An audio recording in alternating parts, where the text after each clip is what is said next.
তো বন্ধুরা এখন আমি আর দিদি বেরিয়ে পড়লাম। আমি দিদি নয়, পুরো পরিবার আছে। তো এখন যাচ্ছি আমরা আমার বেস্ট ফ্রেন্ডের বাড়িতে। তো চলো ওখানে গিয়ে দেখাচ্ছি সব কিছু।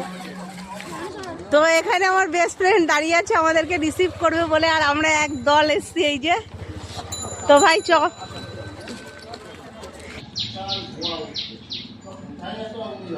সবাই আমার আগে চলে আসলো, বল আমার লেট হয়ে গেছে।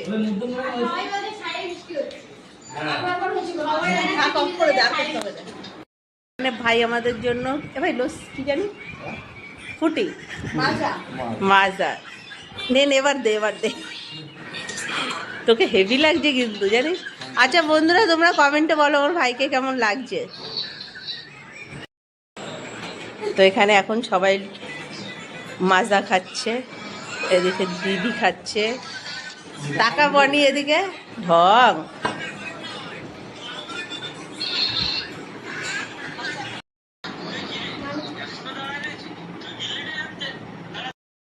অল্প দাও তোমার ড্রেসিং করতে হবে হাতও